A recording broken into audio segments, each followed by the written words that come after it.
Welcome, everybody. This is Event Marketing Redefined. I am your host, Matt Kleinrock. And here at Event Marketing Redefined, we are on a mission to teach brands how to create meaningful brand experiences that generate revenue and build brand affinity. Today, I have with me Mollie Stahl is becoming my co-host here pretty quickly. She's been requested. She's been complimented. We don't want her head to get too big, but Mollie, welcome back as my co-host here. I know, right? Three times in a row. Yeah. So it's good to be back. You're being requested. I'm glad to hear it. Mollie Stahl is a senior account executive here with us at Rockway Exhibits and Events. And part of the reason, all jokes aside, why we have Mollie on today is because the topic we're talking about today is RFPs. And we are talking about RFPs, and in particular in the trade show marketing program world. We receive a ton of them. And Mollie, being a senior account executive, combs through a lot of them, talks to a lot of clients through them.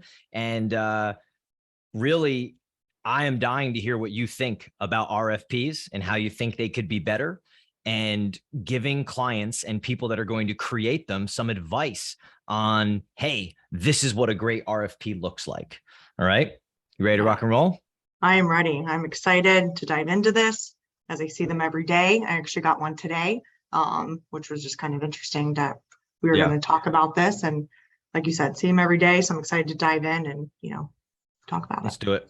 Request for proposal, RFP, anybody knows, request for a proposal, right? I'm pretty much all marketers. A lot of people at companies have done this. They've done them for various things. But again, today we're talking about specifically in like the trade show marketing program. And I would say you could probably spin this off into people that are putting RFPs together for brand activation, user conferences, events, anything in that space that they're looking for. But we're really gonna focus on trade show today. This is important because RFP is really the start of everything when you are going to partner with somebody for your trade show marketing program. And it really can make or break your trade show program in terms of who you work with, the footing that you get off with them on. If I'm being frank, like most RFPs that I have seen over the last 12 years are terrible. They just are. I think people really have to, understand that bad RFPs scare away good companies, right? You put together bad RFPs, you go about this the wrong way. I know that you are bidding business out and people are like, suiting you per se, but like you're going to scare away really good companies.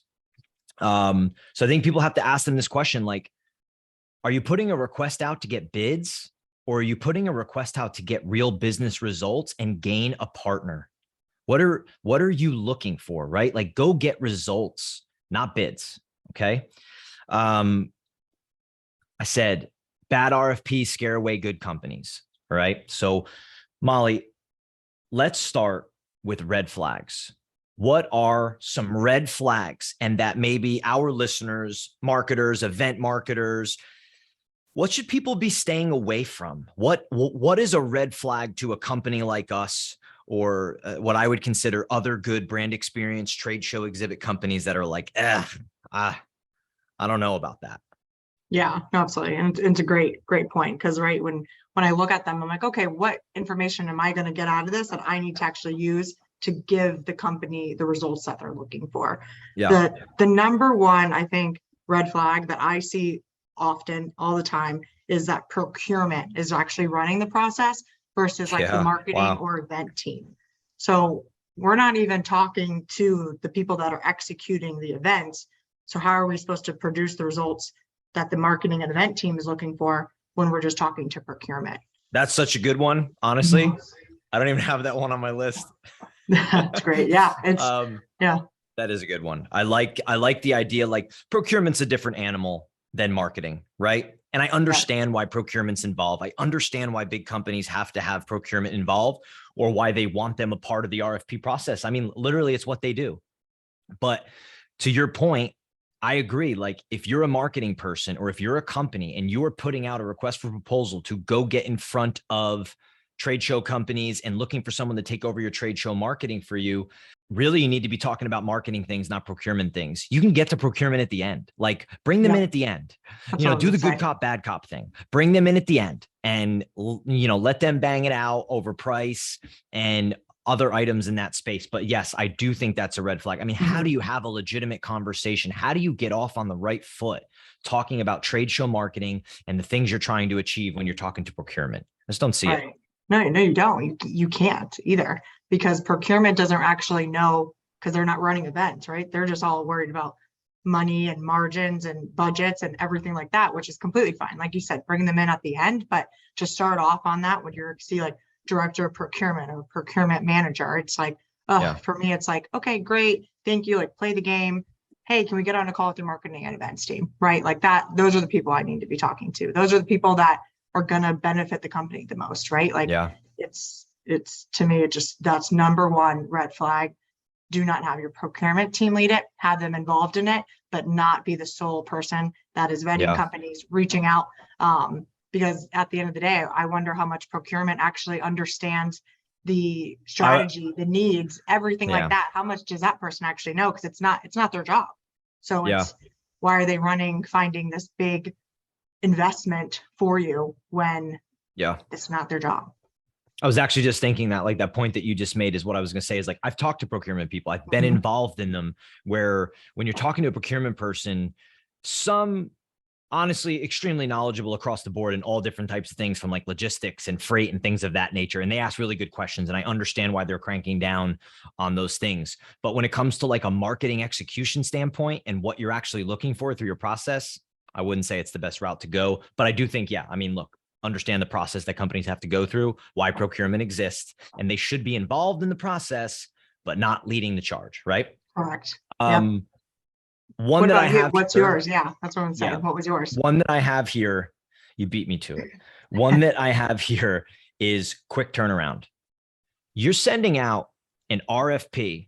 Let's just throw it out there. We'll say like a 30 by 30, 2 shows a year, $300,000-$400,000 budget. Okay. And you're telling me that you want designs in like 2 weeks.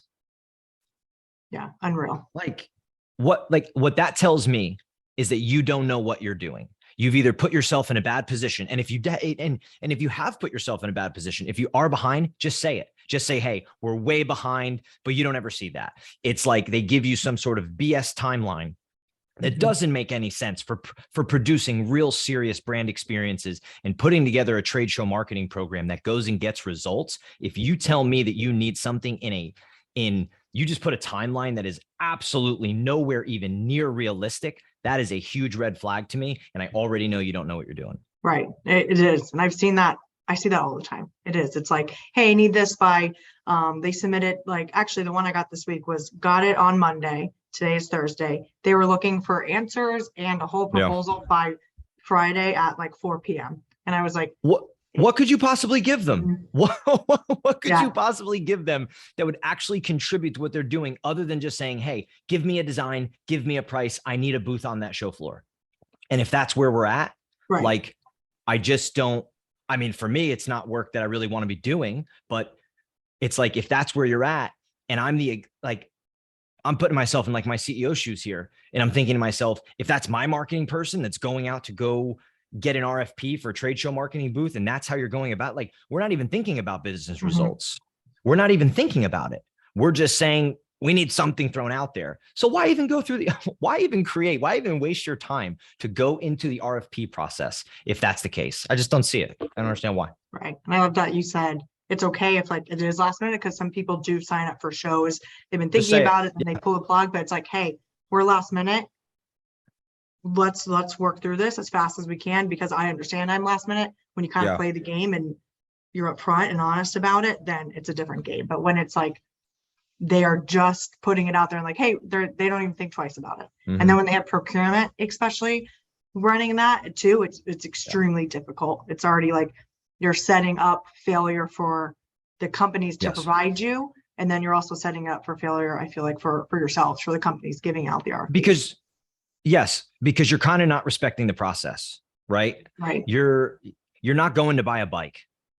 Like, I could walk into a Schwinn store, hop on a couple bikes and know which one I want.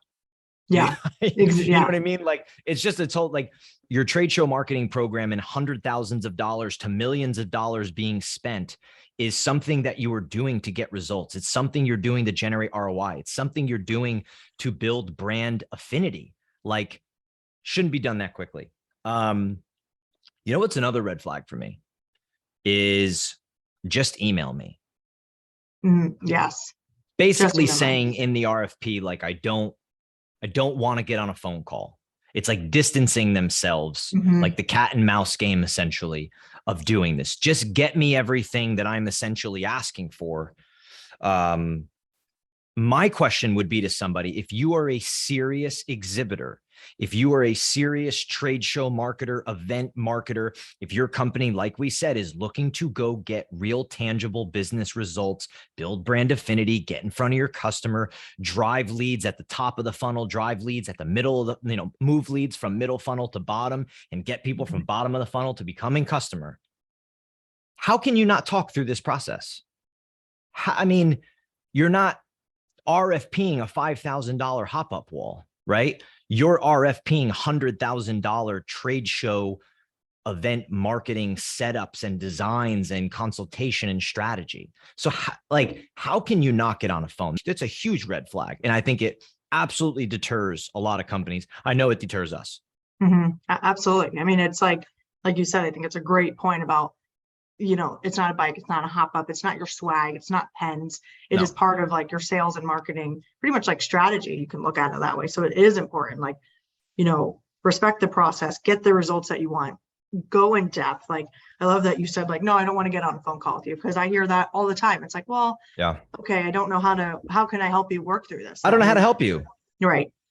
Yeah. How can I help you if I can't get on a phone call with you? Right.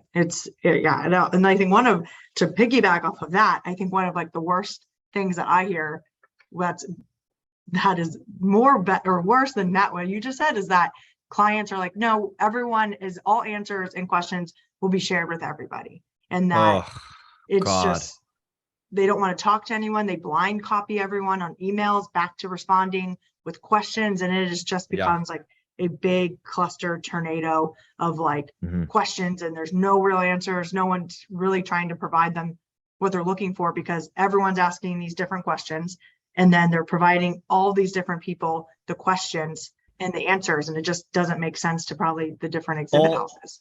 All of that you just said to me screams like total like commoditization. Like it's just, there's no value being driven there.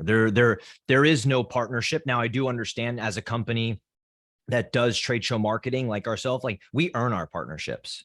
We don't ask somebody, hey, we want to be a partner with you. We earn that every step of the way. But when we're talking about red flags, and again, this is like, this is not every RFP. It's not every single. We're describing to you what bad RFPs do, what to stay away from. And the whole concept of this is that I know from being in this business, and I know who the good companies are. I know who does good work. I know who are strategists. I know people that are putting out beautiful designs with experiential concepts, and that will be the partner that you want, that will design for you, that will execute for you, that will answer the phone for you, that won't ghost you, that will be on the show floor. All the stresses that you're talking about, I know who those people are, and I will bet my mortgage they're not responding to RFPs with this garbage in it. They're not. So you're losing them. You're losing the very, very good companies when you do stuff like this. Another one for me is a BS budget. And again, this one I kind of toe the line on, because I think sometimes people don't know what the budget should be, right? So my advice for people, if you are creating an RFP, I don't expect you to know the budget. And it's okay if you don't, right? Don't put one, and say, hey, look, I have an idea of what it should be. I probably need some help on this. I need some help creating a range. I need some help understanding, right? Like, what's the low, what's the middle, what's the top tier? How does this work? That's one that I think is a red flag for me, when it's just a BS budget. Like, you have a 30 by 30 that, I don't know, let's say it's in California, and you have this huge, massively written RFP, and then you tell me you have 40 grand. Why'd you even write the RFP? You're burning, you might as well, you burned your whole day, however long it took you to take.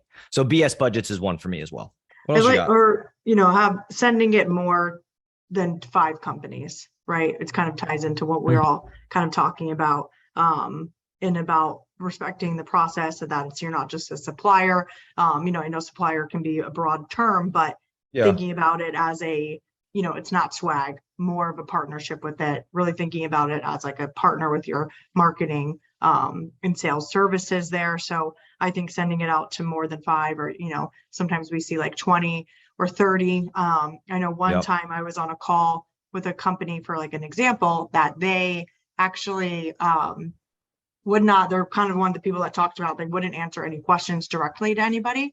And there was a Zoom call, and it was probably about 15 different partners that were bidding on this project. And I say bidding because it was just a bid war about money on that. When it came to that. And I just sat in it. I was like, okay, I got to see what this is like. Never done one of these before. Nice. I just need to see what it looks like so I can talk about it and tell people and who's on what to avoid and who was on the call. On that call. Right. And it was like, it was super interesting, very eye-opening. Basically the company just talked the entire time. Some people asked questions at the end, but when I got off of the call, there was no achievable results from that call. It was a bunch of people asking questions that they had already blasted to everyone in an email. There's 15 different partners bidding on the project. Ultimately, we did not personally, but I'm sure they did find someone to do it, but totally wrong way to go about it. Yeah. I think so on that one, when it comes to the number of bidders, right? In the back half of this podcast, we are going to get to walking you through how we think the RFP should look, how should it be structured, and what should really, how do you write a really good RFP to go get results, right? To go really build a relationship with a partner, find the right partner, understand how to select that partner. When I think with bidders, most commonly you see 10. There's a lot on there. And here's my thing with that. If you send it out to 10, 11, 12 bidders, you send out 10, 11, 12 bidders on your RFP, you're doing it probably because either you've done it before and you know that 4 or 5 won't respond. And my question for you would be, why do you think 4 or 5 people are not responding?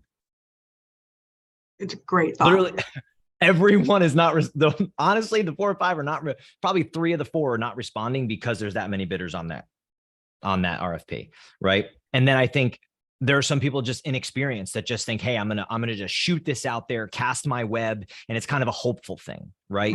When the reality is you should have done more research. You should really understand the companies that you are targeting, that you want to qualify, that you want to be in bed with, that you want to handle your trade show marketing because you were looking for the next level type stuff, right? Another red flag for me is like, really, there's no information on goals, objectives, or there is no sort of like strategic questions. So like if you send an RFP out and you really don't have any goals or objectives in there, like, I don't even know what you want to accomplish. I don't even know if you know what you want to accomplish, right? So how can we even really start the conversation? And I think a lot of this just turns back to like, are you just looking for a design and a number? Because the good companies don't want to be in that game. You're not going to get great work. You might get a nice rendering from like 3 or 4 people. But if you want to work with a good company that knows what they're doing and knows how to take you to that next level and knows how to go get you a promotion and understands how to build your event marketing with you, and that you can sleep at night before installs, all things like that, like these red flags are going to kill you, and they're going to end up with you. You're going to end up with a company that really is not going to get you to that next level. And right, or they're just doing the work. They're just someone just is going to pick up. Yeah, just doing the work. So it's like you have no goals, you have no objectives in there. And the other thing is, we're talking about like ones that are good that I've seen, and that are on the opposite end of this is like, you have questions like, we want to be able to do X. How do we do Z?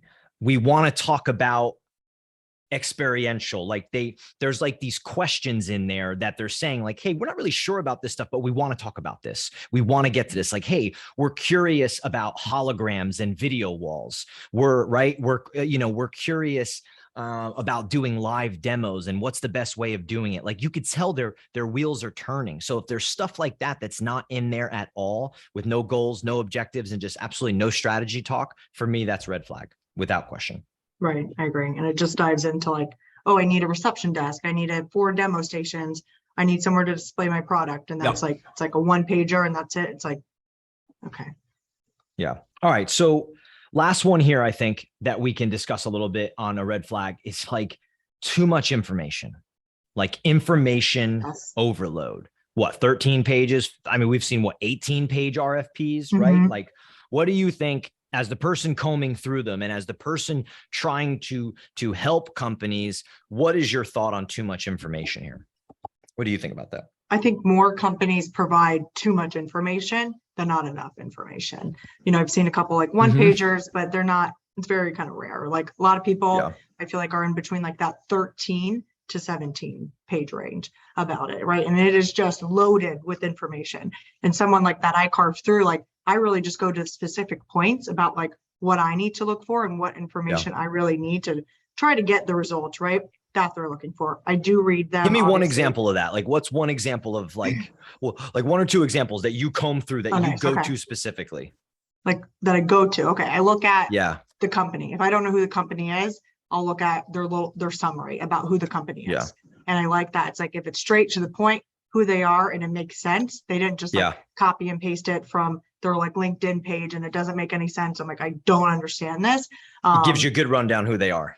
Correct. So I look at the summary and then I go for like what their goals are. And then if they have like a list of events, or maybe if it's just one event, or if it's a multiple show, you know, I go for like, what does that show schedule look like? So I can get a expectation on timeline, right? What is the event we're aiming towards that they're sending this for? And then one of the things I look for like is like those goals and what the size is and what the spaces are. Yeah. The goals are important, right? People have intent, purposeful, strategic type goals. That's just an RFP that you want to be all over, even if maybe they're not perfect, right? So like my advice to anybody listening to this is like, sit with your leadership, sit with your team, talk about goals. What do we want from this RFP? Not just sending out the RFP to get something, right? It's like I asked earlier, are you sending out requests to get bids? Or are you sending out a request to go get a partner and develop real business results down the road and have something long-term? Because I know companies, I've been doing this 12 years. I've seen the same RFPs come through 3-4 times. Yep. That just means nothing changed. No, they're just going from one company to the next. And it's because of process. It's because they're working with crappy companies. It's because they're not going about it the right way. And then some company is just not pumping the brakes and saying, nope, I'm not doing this and I'm not going down that road. We talked a little bit about this earlier, Molly, about this idea of information like in an RFP, like customer and audience, and giving a rundown of that. And we kind of had like a split thought on that. We kind of decided like, we don't think it should be in there, even though it's good information, right? Yeah. Right. And that is like about their, the customer's target audience, right? Who is their target audience? Yeah. And it was like, you know, one specifically I saw and it was like super detailed, right? It was great information because that is something that we like to like deep dive into about who is their target audience, because it all ties right back to the brand and the strategy, because that is who's coming into that booth. But you and I went back and forth and I said, I don't think that's a good one. And you were like, wait, no, I do. And then when we talked about it more, it was actually like, they should save that and talk I flip-flopped more details. Yeah, you did. I got you too. I flip-flopped. And let me explain my flip-flop here. So at first I thought like, man, what great information. Like too many people don't do it, but you do see it sometimes. It's very Manila and it's like our customer, you know, it's like your BS buyer persona that goes in there. But what it made me start thinking about is like, okay, we're talking right now, and we did about all these red flags and what makes it bad, but like, I'm trying to put my shoes, I'm trying to get in the customer's shoes, right? When you're RFPing and you're going out to find a partner, you need to be qualifying them. And this is where I think it gets really interesting. How do you qualify us, right? How do you qualify the trade show marketing, the event marketing company? And I can tell you how I think you should qualify us, okay? And I think I'm qualified to tell you how you should qualify us. This customer audience thing is a perfect example. I mean, once you start working with some of the companies, right? If a company like us doesn't ask you about your customer, your audience, your buyer persona, diving into each individual trade show and why you're there and saying, hey, like, who is this customer? Who is the audience? Why are they at the show? Why are you there for them? How are you trying to engage them? That is the biggest red flag on the planet for us, for you to us, right? That, like, as somebody looking for a trade show marketing company to design their booth, build their booth, help them create strategic brand experience, that's a red flag. You need to be qualifying us. And I think once you go into the RFP process and you start choosing people, it should be about the process that we take you on. We are the experts. We know what we're doing. We pump out hundreds and hundreds and hundreds of exhibits and programs and event marketing branded spaces year round. If we don't have a good process, man, you should be concerned. So I wouldn't give up too much. I wouldn't go down that road. I would save some stuff, some nuggets that are important to you, and leave them to see. Who's asking? Are we asking this question? Is this company asking me for the right information? Right. So, like, our process as a trade show marketing company that you are looking to partner with and get help from, our process is how you qualify us. Are we asking about your customer? Are we asking about your audience? Are we asking about your goals and objectives? Are we asking about your deep diving into your brand? Are we trying to understand your product, your service? We trying to understand why your customer's there. Like, that is how you qualify. If you're not getting that process and you're getting somebody asking you like, oh, hey, what'd you do in the past? Oh, you have a conference room? Oh, what size is it? Blah, blah, blah. That is bullshit. That is just BS work. If you told me you had a conference room in the past and you were stuck on it, I'd be like, why? Tell me why you have the conference room. What are you doing in there? Who's in there? What kind of conversations are you having? Do you need to have the conference room? Is there another way to do it? What's the activation? What's engaging in there? Is it work? Is you just piling all your shit in there? Like, that needs to be more of the conversation in that respect. So I would say, make your trade show marketing companies and exhibit houses that you are RFPing to, make them take you through a process. And that is how you differentiate us. Whose process do you like? Who do you trust the most through that process? Like I said earlier, we build trust through process, right? By being reliable, answering the phone, communicating clearly, responding to emails, having good answers, asking great questions. Our process, like, all that builds trust as we go. And then that process is what kind of culminates and keeps growing. And then you get a great design, and then you start talking about strategy and how it's built in, and on and on and on and on. Sorry, that was a bit of a rant, but it's it's all great. It's true. I think, like, tying it back to like that last red flag is like too much relevant information, right? Like, save the important stuff, like have that as a separate one. Maybe you have a more detailed RFP that you have, and then you're sending out one that's a little bit more simplistic. So you know what you should be asking, because these are important stuff. So, like, save those, because it's all about the process that the people are going to walk you through. And I loved what you said about they should be like vetting us as much as we're vetting them, or it's, really like doing the research, making sure that you're sending it out to people that you feel like can actually do this work, that you're looking at their social, their website, maybe you got a referral, you've seen them on the show floor, like, you're really doing your research before you are sending this out, and making it a better strategic process rather than blasting it out to 10 plus people. I think too often companies that are doing this, they're qualifying us the wrong way, right? So they're finding the wrong partners. They're not getting that lasting partner. They're not getting somebody that they can grow their event marketing program, their trade show marketing program. Everybody's looking for trust, great design, experiential ideas, awesome communication. They want to sleep well at night when this stuff is going on and know that they don't have to worry about it. It's like, you're looking for all those things. Like, you really need a great partner. So your process and how you qualify us, I think, is super important. And trying to get 10 designs to put them in front of an executive committee or a bunch of people that have never spoke to any of these companies or done research on the companies. And then just like, I mean, we've literally been in bids where they're like, we ask like, hey, what's your process here? Like, what's your process internally to decide on a vendor? And they're like, oh, well, we're going to take the logos off the designs and we're going to put a PowerPoint together and send them to executives. It's like, Yeah, it's what is what you're just gonna take these designs, you guys gonna have a vote? Like that actually happened.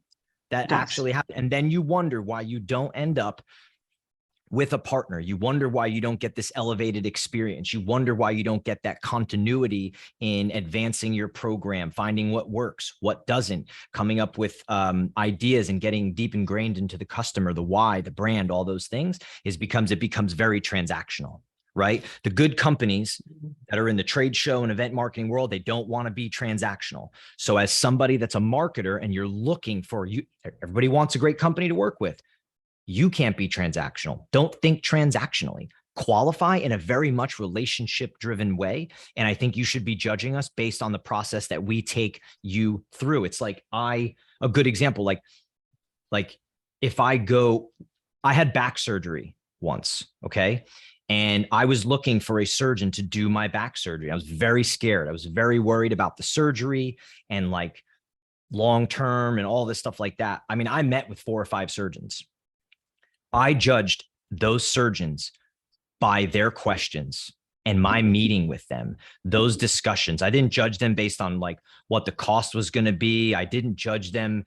It was very much so like the process that they went through, asking me about my issues, like how deep did they look at my file, like all those things made me gain trust in them, So I think it's the same thing in our industry. Like really understand the process that you're being taken through with your trade show marketing company. Are they trying to understand your brand? Are they trying to understand your goals? Are they trying to understand your customer, your objectives? And are they ingraining themselves into designing brand experiences for you around all of those things and saying, hey, let's go get results together, right? Or are they just trying to sell you a trade show booth? It's the difference.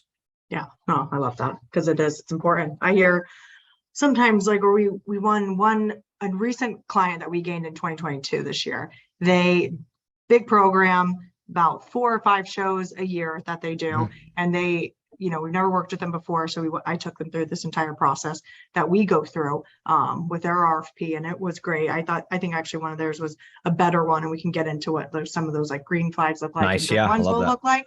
And at the end of it, like it came down to us and another exhibit partner. And she ended up telling me like, it was just like, you gave me so much confidence in what your questions were that you guys were going to deliver great results. Yeah, I love that. And I trust your company because of everything that you were telling me and walking me through, asking me, and like just the entire process. Yep. So, I mean, that literally goes back to my example of meeting with surgeons. I Mm-hmm. walked into rooms with surgeons that were basically like, what do you need to know? Yeah. You want me to cut you open? I've done a million of these. I'm like, okay. Versus the surgeon I chose was like, walk me through what the last few months have been like. Like asking me questions, had my x-rays out, was looking at them, was saying, well, and like they were asking me more questions than I was asking them. Right. And I was like, man, this guy is the one that I want to laser my back and go into my spine. Like that's who I want to do it. Like he gained trust in a 30-40 minute meeting with me. He didn't rush me out of the room. Right. He did nothing like that. So that's a great, I couldn't agree more with you. All right. So let's go into what does a good RFP look like, right? How should it be structured? What have you seen? What are some of your takeaways in terms of like, for our listeners, what does a good RFP look like? Yeah. For me, it's like what we're talking about. It's a basic overview of notes, and then you're saving the details later, right? Important facts, no fluff. I mean, I can kind of walk you through. I kind of have like some points here that I think are important. Go ahead, please. That would have it in there. So number one, I would have is like summary of the company and like your main offerings, right? Quick point summary.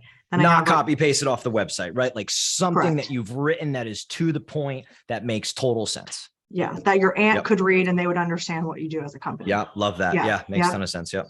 So summary, and then I have like primary goals for the event or for the trade show booth. Yep, why are you going? What are you doing? Then I have like your list of shows and events, why you are looking, and or complications with your current booth, which I really like that. I've seen that on a couple RFPs. It's like this person has done it. They've been there, trade shows. So like complication is like examples like no longer tells their brand story. Yeah. what's gone wrong in the past, what they don't like about it. You know, what's one thing I would throw in there is Mhm. expectations.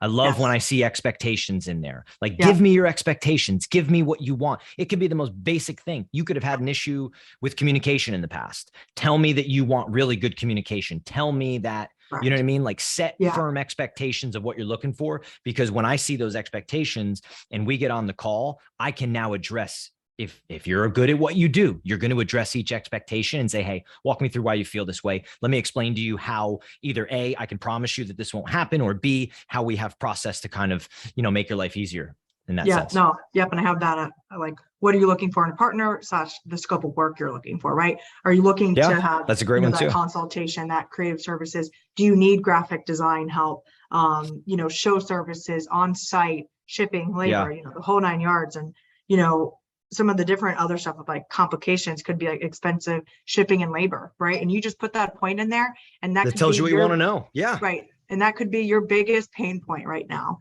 And you just simply put that in the RFP. And then back to our point about like asking questions is like, if that person does not hone in on those points that you are looking for, then they're not the right partner because they're just skimming by it. Yeah. Versus if someone's going to dive into, oh, Yeah. can you tell me, go over like the expensive shipping? I see you noted that. It's like, then that is their pain point. And then you can just build a more lightweight booth or whatever it comes in to be to Yeah. actually meet that pain point. And if you're walking through and you're putting that in there, then you can judge about who's asking what and what the So I process is. love what you just said there, because you're basically saying, by putting your expectations in there, or things that you are Mhm. concerned about, things that you, right? If somebody is not asking you about those expectations and trying to create clarity around them, that is Yeah. what we mean by vet us, by pick your partners by how good their process is. If you have things in there that are important to you, put that they are important to you. This is like modularity is where I would go and say, you need to have a booth that's very modular if essentially you're not trying to pay for freight, or you don't want high freight costs, or your CEO has said like, hey, we are not paying crazy freight costs on an exhibit. It's a sticking point for us. We're not going to do it. We're exhausted from paying it. We've had a huge custom booth. Okay, cool. Well, if a company comes back and designs you a booth that's custom, they're not listening. They're not Right. listening to you. And you have the answers that you need in front of you by being clear on what you're putting in there. Right. Yeah. And then I have also like physical requirements. I would be light. Don't be a long list on that. Like we talked about, like your storage closets, right? You do kind of have to have that in there a little bit. If it's like one event, if it's a big program, you have to leave that out. But then I have budget range. I have that as optional though. Honestly, Yeah, I don't think absolutely. that everyone has to put it in there all the time. I agree with that. And then I like to end that. I do have expectations, next steps, timeline, right? What, because you do need to expectations, follow next steps, and timeline. Mhm. Right? Okay. Correct. Yeah. So like ideally, what are they looking for? Because we do want to abide by that. We do want to follow it. We want to work how fast or short they want to work. Obviously, if it's reasonable, not like the 2 weeks that we talked about earlier.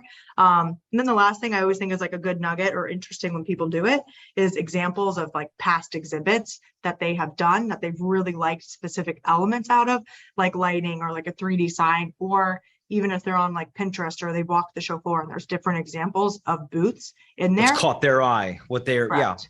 yeah, because it kind of relays what's in their head. Yes. It relays a vision, and you're trying to get on the same page with, that's good information in there. And you could save that one for later, right? But I think that is good to help get your message across, right? Because when you guys were talking, like that's what I love to do is like show examples of stuff as like people are thinking, right? Because you have to have a creative mind to be in this industry, no matter what your role is, I feel like. So I'm always like, hey, is this what you mean? Like I'm trying to clarify, hey, is this what you mentioned, like this lighting, is this the lighting you're talking about? They're like, no, actually it's not. People use terms and phrases that are not exactly always specific. It's how they see it. Like they'll say canopy. Oh, we love the canopy look. And you're like, okay, show me what you think a canopy is. You know what I mean? And now let's get on the same page. Yep. I like that. One of the things I would add in there that I think, and again, right now, if you're listening, what we're talking about is how to structure an RFP, what should be in an RFP, right? Keep it fairly short and sweet, but put good information in there. I think really I am looking for people to have goals and objectives. What are you trying to accomplish? Tell me, give Mhm. me, don't put in there increase sales. Our goal is to increase sales. Right, Okay, right. we get it. Okay. It's just it's not definitive enough. It's not exact enough. It's not enough. It's not enough of a goal. That tells me that you're not really serious about your goals. You're not really serious about your objectives. So put in really good goals and objectives. If you've been asked to RFP by your boss or your CMO, your VP of marketing, say, hey, what's our goals and objectives with this trade show booth, right? Like, what are you wanting to accomplish after the show? It's a question your boss will probably appreciate and want to be knowing that you're thinking about. And then the other ones I would say is like questions that you have. I've seen RFPs where people have questions. They're basically saying, hey, I want to make sure that this gets addressed. I want to make sure that we talk about this. Put those in there. But the copy paste stuff off of the website, the fluff, the BS that goes in there, it's just not needed, because essentially when you go out to RFP, I'll give my thoughts real quick on this. Do your research ahead of time. Don't just send out 20 companies you find on Google, because that's what a lot of people are doing. Yeah. They're just Google searching, best trade show company, whatever they're doing.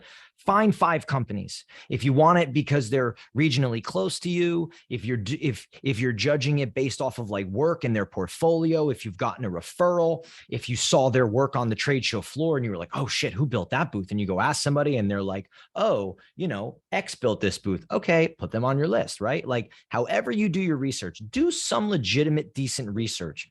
Pick 5 companies. Pick 5. Pick 5, and then send out a short, sweet, very good RFP that is very clear on what you're looking for. And you're going to get a lot of people to bid on that. And you're going to get the right companies to take you through. They're going to take you through a process, all the stuff that you want to list and all the things that you're trying to stuff in one document, right? They're not going to read half of it. But if they're a good company, and again, you could take that number from 5 to 7 with the idea that maybe 1 or 2 are just not going to respond because they're bozos, right? Sure, fine. But like send it to 5 to 7, and is their responsibility to take you through a good process, right? And then judge them and base them and choose them based on the process that they take you through, right? And I think I would go more in depth on that a little bit. Like, yes, reach out to 5 to 7, but then have your intro calls, maybe have 2 intro calls, but then seriously walk through the process with either 2 or 3 of that. Have them do designs, but really narrow it down after you've done that based on your initial calls, because you'll find a lot about companies at what your initial call. You have the RFP, that was your work, and now the companies that you're sending it to, that's their work to get you on the call, review it, and that after that first call, you can really tell a lot about the specific company that you sent the RFP to. Yeah, I would agree. What are you thinking after having, kind of takeaways you got? I mean, I think that they are necessary, right? We use them, we go through them. They are necessary. They are, right? And like, that is not, the point of this whole thing was, right, it was about red flags and then green flags about seeing it. And they are necessary, but make sure, like, when you read it, my takeaway is like, if you were on the other end receiving the RFP, does it make sense to you as like the, marketer, when you're sending that out? If you reread it, like, yes, of course it would make sense to you, but knowing something completely, brand new to somebody, like, reread it, make sure it makes sense, relook at it, be like, is there too much fluff in this? Is there the necessary information? Am I leaving anything out? One of the most, am I leaving out the most important issue that what am I trying to accomplish? Right. What am I trying to accomplish with this RFP? You're doing something. What are you trying to accomplish? You know what I mean? Yeah. If you write down 2 things that you're trying to accomplish from getting this RFP, and then you read it and you're like, wow, I don't really think this is going to do the trick, right? It's like the bullshit test. You got to read it for yourself.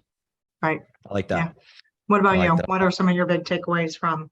I hope that this episode has helped people. Number one, like, I hope if you have written RFPs, it's a very like standardized thing. Everybody does them. They take copies from somebody else. And again, I have seen good ones, right? We have gone into negotiation on them where they, it's a good process, but I've seen way more bad ones than I've seen good ones. Way more bad ones. I mean, it's an 80-20 ratio. It's not even close to 50-50, right?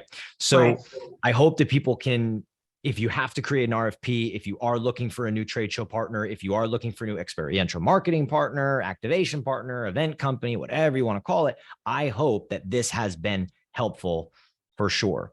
My 3 takeaways and just my thoughts around this is pretty simple, right? From a trade show and event marketing standpoint, if you're creating an RFP and sending it out, you should be doing it to go get business results down the road. What are those results you want, right? How serious are you about this? It's not about getting proposals. Request for proposal should be like request for results. Like, I'm looking for a partner to help me go get results. That's what I want. That's what I'm looking for. I'm not looking for bids. I'm not looking for a BS proposal, right? So create your RFP accordingly, right? What's like the law of attraction, right? You attract what you, I don't know what it is, but like put out there or something. Yes, thank you.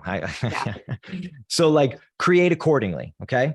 Bad RFPs deter good companies. If you are looking for a good company, and everybody wants to work with a good company, and if you're genuinely deep down, maybe you don't know all, maybe you don't know what you're doing, you're inexperienced in this, that's fine. Or maybe you've been doing it the wrong way for a long time, right? Bad RFPs deter good companies. You are losing good companies that you don't even get a chance to meet. And there are some incredible companies I know in our industry. There are some great trade show marketing, event marketing, design, exhibit agencies, whatever you want to call us, exhibit houses. There are some tremendous ones that do awesome work. You're losing them with bad RFPs. My last one is really for the marketer in this case is, how do you decide or pick in this process if you do go about it right? And how do you decide and choose somebody to partner with and to work with? And my advice is that make it about the process. Who took you through the best process? Who is asking you the right questions? Who do you think is going to deliver? Who do you trust? Who do you feel? Who do you have that gut feeling with, just based on the steps that you've taken with them every step of the way? Judge, base, and choose based on the process that they take you on, because trade show marketing companies, we should be consultants. We are experts. We should be consulting you on this. And if we don't have a good process, what makes you think that we are going to do a good job? Right? I base that on almost a lot of vendors I deal with now, just for us as a company, as Rockway. Like, I hop on a call with a person trying to sell me something, and I hop off and I'm like, that was awful. You know what I mean? You're not asking me any, you're not asking me questions. You're not making me feel good about this. I don't feel like you can take over our IT and just knock it out of the park. I don't. Right. So those would be my 3 takeaways is, you should be RFPing to get business results, not to get bids. So create them accordingly. 2, bad RFPs deter good companies. So you may not even be getting a shot at good companies to work with and partner with, because your RFP is bad. And then the last is that, in terms of choose based on the process that they take you down. Choose somebody that takes you down a really good process and that you can build some trust with, for sure. Yeah, sounds great. Wait, I have one last takeaway too to add. Fire away, shoot it out there. Just my most important thing is, like, we talked about it, we've already hit on this a lot, is like, do your research though before too. Look at it. What we've hit on that a lot, but that was just one thing I wanted to get across. Ask around when you're at a trade show. Ask friends, you're in the industry, people, who's having results, like whose booth really stands out, whose booth is exciting, is it new, they have a little bit of buzz going, is the booth just built extremely well? Like, that's always been one of my proudest things, is like when we get somebody who on the show floor sees one of our builds and then contacts us because like they were like, oh God, the booth was just great. Like, that always makes me feel incredible. I'm always like, God, we're doing good work. That's fun. But like, there's so many ways, like you said, to do research and to be able to pick companies and decide who to enter in there. I think that's a great thought. Really is. Everybody, that's a wrap. This is Event Marketing Redefined. Thank you so much for being with us today. We do hope that we were able to provide you some value on creating RFPs, do's and don'ts, and kind of guide you a little bit on how to go find trade show and event marketing agency partners to really elevate your trade show and event marketing. Here at Event Marketing Redefined, we are on a mission to teach brands how to create meaningful brand experiences that generate revenue and build brand affinity. Thank you so much for listening, and we will see you next time.